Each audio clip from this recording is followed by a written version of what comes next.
Attorney Carranza, hindi po ako lawyer, no? But from my understanding, napakahalaga na mapatunayan itong prosecution na indirect perpetrator itong si Pangulong Duterte na hindi man siya kumbaga he wasn't the one who pulled the trigger, pero meron siyang hand, kumbaga meron siyang role dito sa drug war na polisiya niya nung time na siya ay hindi lang presidente ng Pilipinas kundi mayor din ng Davao City. You mentioned earlier that granted, we haven't seen yet yung side ng defense, no, but you believe that based on the presentation of the prosecution team, this might end up na confirmation ng charges against the former president.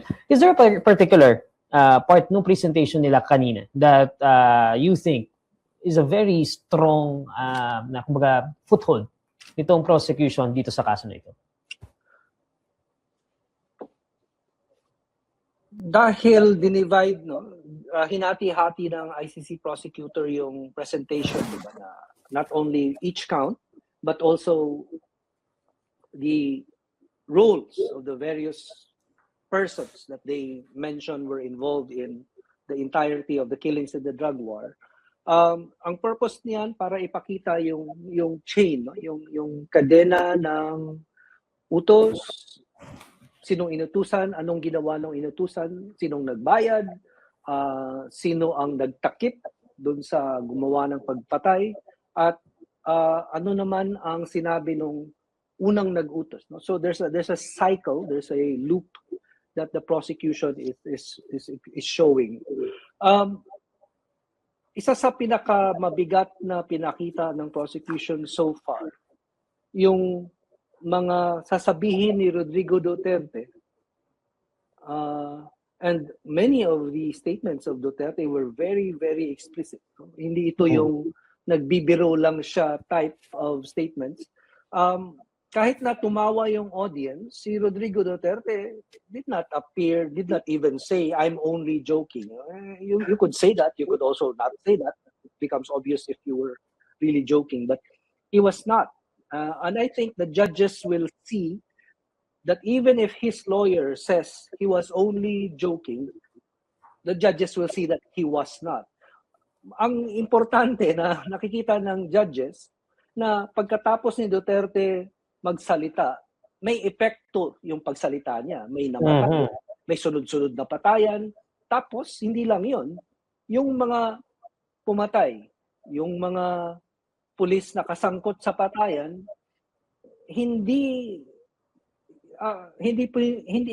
hinahabol, hindi hinahanap, hindi iniimbestiga, walang nangyari. Ang connection niyan, yung speech uli, babalik uli dun sa speech ni Duterte. Sasabi niya, poprotektahan ko kayo, bibigyan ko kayo ng pardon kung kailangan, gawin niyo lang ito. So, each action has a connection to each part of the speeches and the statements he was making. That's the strongest link between talk and action. So walang, what you're saying, attorney, what I'm getting is walang magiging weight. Yung emotional rhetoric, kumbaga, dito sa issue na ito, na parang, kumbaga, he did it. He had to do what he had to do for the welfare of Filipinos, and kumbaga may mga ganong klaseng rhetoric, walang weight yan. Right. Plus, that's hindi kasi legal argument yung paninindigan ko ito, kasuhan nyo ako. Pag kinasuhan ka, you cannot just say,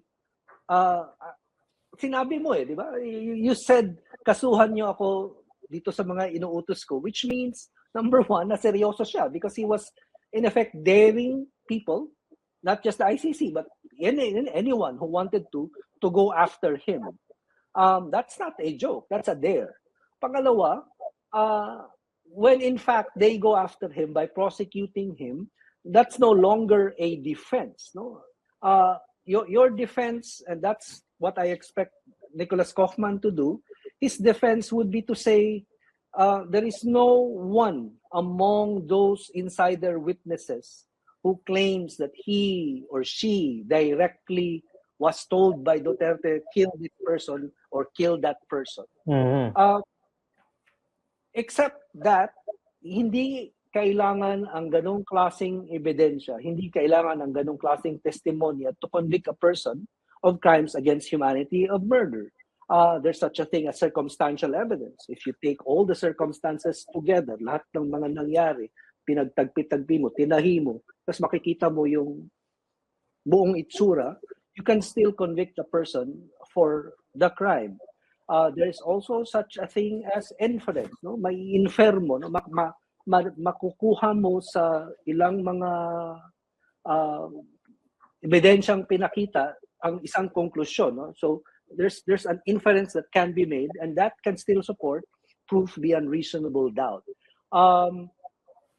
Nasanay siguro kasi tayo minsan na yung drama sa TV, no, na meron talagang direct evidence, meron talagang tumistigo na nakita ko o narinig ko.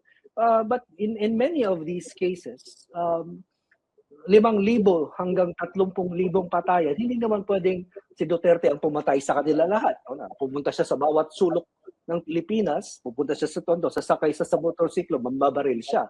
Although he claims to have done that in Davao.